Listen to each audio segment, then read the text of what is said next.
Once in a faraway Igbo land called Umuna, there was a great and wise king named Eze. The kingdom was peaceful and everyone loved their king. Eze had two sons, Obiora the older one and Nnamdi the younger. Obiora was kind, brave, and always ready to help the people, while Nnamdi was smart but secretly jealous of his brother. One day, King Eze called his sons to him. He was old and sick, and he knew that his time was almost over. He looked at them seriously and said, "My sons, being king is not about power or glory. It is about serving the people. But remember, the biggest danger will come from those closest to you. Jealousy is like poison.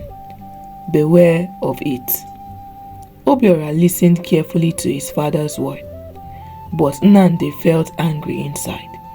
He had always wanted the throne, and now he began to plot a way to take it for himself. Soon after, King Eze died, and the kingdom was filled with sadness. As the people mourned their king, Nnamdi saw his chance to take the throne. He went to the king's advisors and told them lies about Obiora, saying that Obiora had run away because he was scared of becoming king.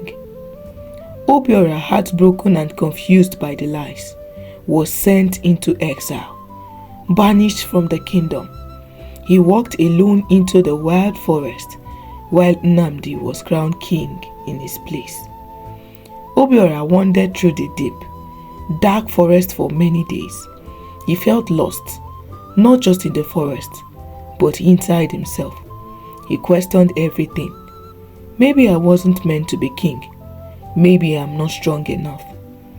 One evening, while sitting by a small fire, an old man appeared. His name was Dike, and he was a wise and mysterious man. Dike told Obiora, "The true test of a king is not how strong he is, but how he treats his people. You must find the strength within you, not just in your muscles, but in your heart." With Dike's help, Obiora learned how to be a true leader. He discovered that being king was not about power, but about kindness, courage, and by doing what was right, even when it was hard. Back in the kingdom, Nnamdi was now king, but he ruled with fear. He taxed the people heavily and punished everyone who spoke against him. The people began to suffer under his rule. The once happy land of Umuna was now filled with sadness and fear. The people whispered about Obiora, wishing for his return, but they didn't know of his whereabouts or when he would come back.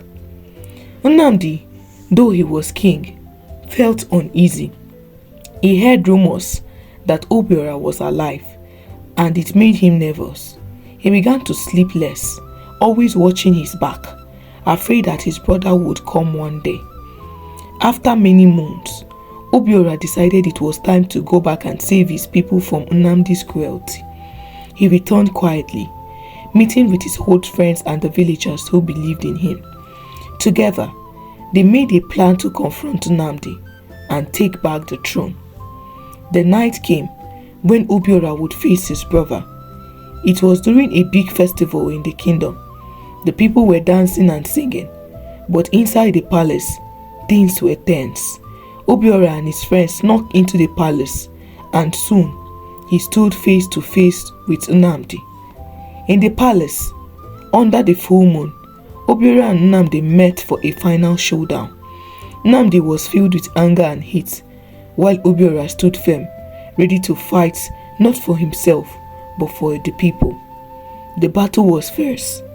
Nnamdi fought wildly, trying to keep what he had stolen, but Obiora fought with calm strength, remembering all that Dike had taught him. The people gathered, watching in fear and hope. Finally, Obiora knocked Nnamdi's sword from his hand. He could have taken Nnamdi's life, but instead, he showed mercy. He threw his sword down and said, I will not kill my own brother. I will not become like you. Nnamdi, realizing his defeat, dropped to his knees. He was banished from the kingdom, sent away to live with the weight of his choices. Obiora was crowned king, and the people rejoiced. Under his rule, peace returned to Umunna. He taught the people that being a leader means protecting those you serve, even when it is hard. He showed them the power of forgiveness and kindness, even towards those who have wronged you. Obiora's story became a lesson for everyone that jealousy can destroy even the closest of families. But love, forgiveness, and doing what is right will always win at the end.